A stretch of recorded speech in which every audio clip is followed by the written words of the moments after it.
Assalamualaikum warahmatullahi wabarakatuh. Kali ini saya akan membuat video dengan judul jenis uang.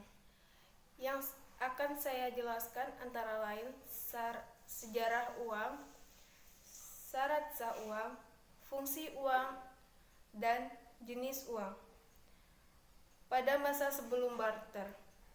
Pada masa purba, orang belum bisa menggunakan uang. Dan saat itu orang menukarkan barang dengan barang secara langsung. Cara ini masih berlangsung selama tukar-menukar masih terbatas pada beberapa jenis barang. Masa barter. Pada masa barter, masyarakat pada mulanya belum mengenal pertukaran. Apa yang diperoleh dimanfaatkan untuk memenuhi kebutuhannya. Selanjutnya timbul pertukaran atau barter, yaitu pertukaran barang dengan barang. Ternyata sistem barter terdapat kesulitan-kesulitan, antara lain 1. Sulit menemukan barang yang dibutuhkan mendesak. 2. Sulit menentukan perbandingan barang yang ditukarkan dan sulit memenuhi kebutuhan yang bermacam-macam.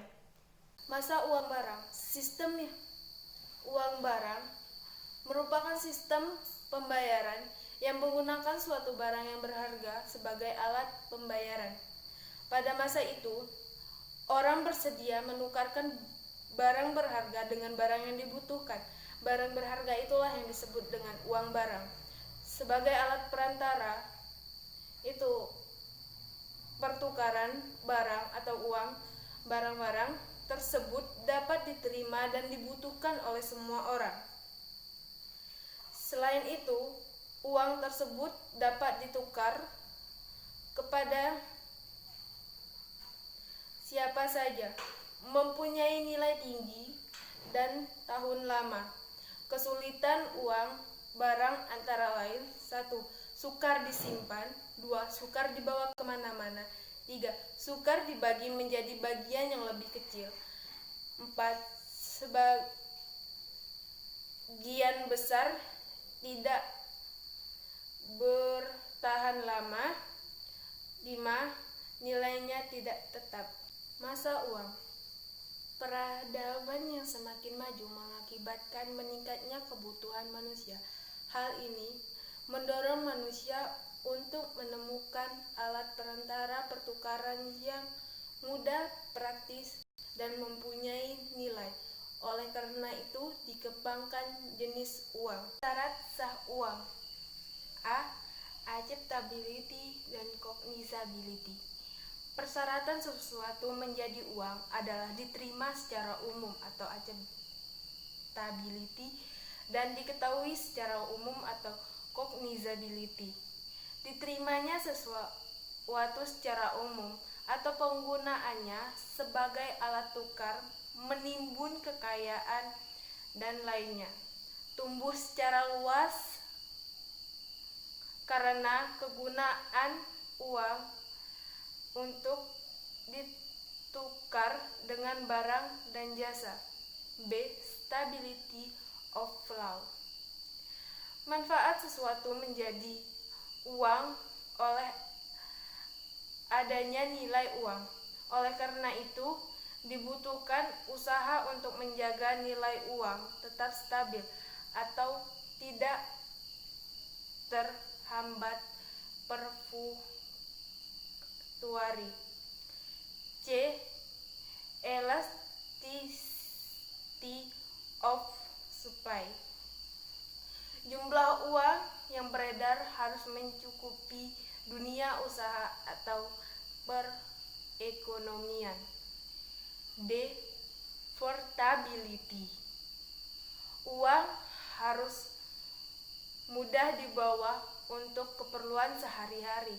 Transaksi dalam jumlah besar dapat dilakukan dengan uang dalam jumlah fisik yang real jika nilainya besar.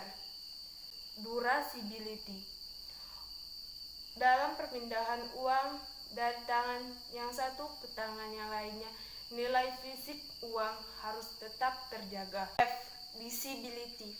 Uang yang digunakan untuk mempermudah transaksi dari berbagai jumlah sehingga uang dari berbagai nominal atau satuan per unit harus dicetak untuk mencakupi atau meluncurkan transaksi jual beli. G. Scarcity. Jumlah uang harus terbatas dan tidak mudah dipalsukan. Fungsi uang. Secara umum, uang berfungsi sebagai pertukaran untuk barang dengan barang, juga untuk menghindarkan perdagangan dengan cara barter. Fungsi asli uang terdiri dari satu alat tukar atau medium of exchange, dua satuan hitung unit of account, dan tiga alat menyimpan nilai store of value. Fungsi turunan uang ditunjukkan untuk dijadikan alat utama dalam memperlancar perdagangannya. Sehubungan dengan tujuan tersebut, uang dapat melaksanakan 4 fungsi khusus, yaitu A. Sebagai satuan nilai atau unit of value, antara lain 1. Satuan hitung atau unit of account, 2. Nilai ukur umum atau common measure of value, 3. Standar nilai atau standard of value, dan 4. Nilai denominasi umum atau common denominator of value. B. Sebagai alat tukar atau medium of exchange, alat sirkulasi atau circulating medium, atau alat pembayaran mean of payer. C. Sebagai alat pembayaran utang. D. Sebagai alat penimbun kekayaan. E. Sebagai alat pemindahan kekayaan atau modal. F. Sebagai alat untuk meningkatkan status sosial. Jenis uang. A. Jenis uang berdasarkan nilai yang terkandung dalam bendanya dapat dibedakan menjadi 1. Nilai nominal dan nilai intrinsik. 2.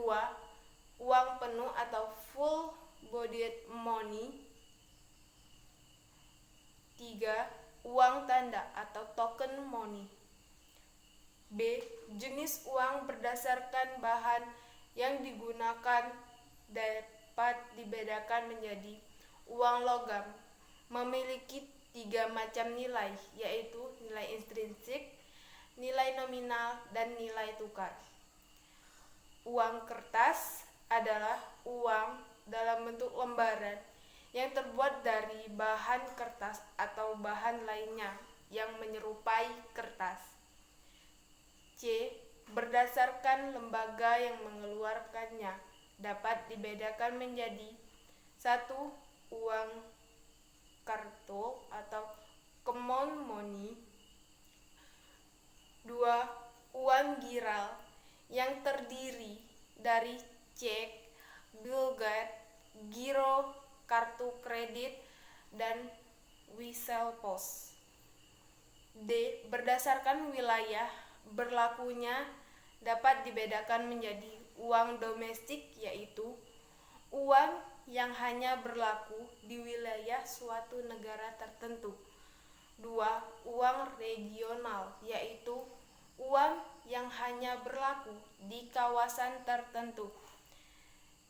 3. Uang internasional, yaitu uang yang berlaku di berbagai wilayah di negara Indonesia. Sekian penjelasan dari saya. Wassalamualaikum warahmatullahi wabarakatuh.